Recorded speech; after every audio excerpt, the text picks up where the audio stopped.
السلام علیکم ورحمۃ اللہ وبرکاتہ۔ مفتی صاحب، جلوس کے عنوان پر میرے کچھ سوالات ہیں، جی، جیسے کہ سنت اور بدعت میں فرق۔ وعلیکم السلام ورحمۃ اللہ وبرکاتہ۔ بسم اللہ الرحمن الرحیم۔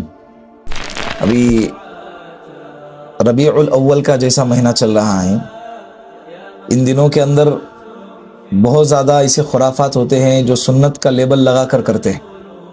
سوال آپ کا بالکل موقع کے مناسبت سے ہے کہ سنت اور بدعت میں فرق کیا ہے۔ لوگ یہی سمجھتے نہیں ہیں کہ بھئی یہ سنت ہے یا بدعت ہے، جس کی وجہ سے وہ سنت سمجھ کے کام کر رہے ہیں، حالانکہ وہ کیا ہوتا ہے؟ بدعت ہوتی ہے۔ سنت اور بدعت میں فرق یہ ہے کہ سنت اسے کہتے ہیں جس کو اللہ کے رسول صلی اللہ علیہ وسلم نے کیا ہو اور جس کے کرنے کا حکم دیا ہو، جس کو کیا ہو یا جس کے کرنے کا حکم دیا۔ اور بدعت کہتے ہیں کہ اللہ کے رسول صلی اللہ علیہ وسلم نے وہ کام کبھی نہیں کیا اور وہ کام کے کرنے کا کبھی حکم بھی نہیں دیا۔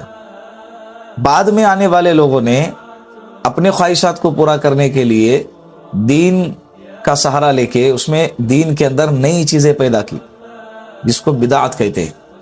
سنت جو ہے ہدایت کا سبب ہوتی ہے، بدعت گمراہی کا سبب ہوتی ہے۔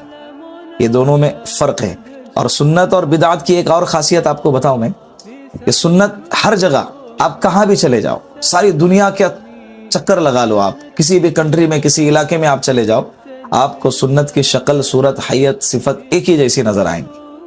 اگر کوئی بندہ انڈیا میں بیٹھے ہوئے سنت پہ عمل کر رہا تو اس کا جو سنت پہ عمل کرنے کا طریقہ ہے، وہ امریکہ کے اندر بیٹھا ہوا بندہ اس کے لیے بھی وہی طریقہ ہے سنت پہ عمل کرنے کا جو انڈیا میں بیٹھا ہوا۔ ساری دنیا کے اندر یہ سنت کی خاصیت، اور ہر وقت ہر زمانے میں اس کی ایک ہی صفت ہوتی ہے، بدلتی نہیں ہے۔ وہ جیسے ہم فجر کی پہلے کی 2 رکعت سنت پڑھتے ہیں، 1400 سال گزر گئے، آج بھی 1500 سال ہو گئے، آج بھی وہ کیا ہے؟ 2 ہی رکعت ہے، آگے بڑھی نہیں ہے، نہ اس کے اندر سے کسی نے گھٹایا ہے۔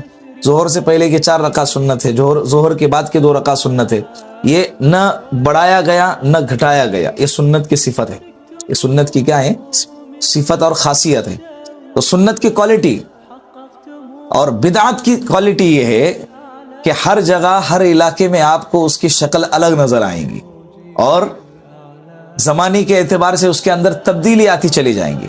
پچھلے سال کچھ اور تھا، اس سال اس کے اندر اور ایکسٹرا چیزیں ہو گئی، اس کے بعد اور جیسا زمانہ آگے بڑھا اس کے اندر اور ایکسٹرا چیزیں شامل کی گئی۔ جیسے مثال کے طور پر میں آپ کو بتاتا ہوں، ربیع الاول کے عنوان پہ جلوس نکالا جاتا ہے، برابر۔ ابتدا میں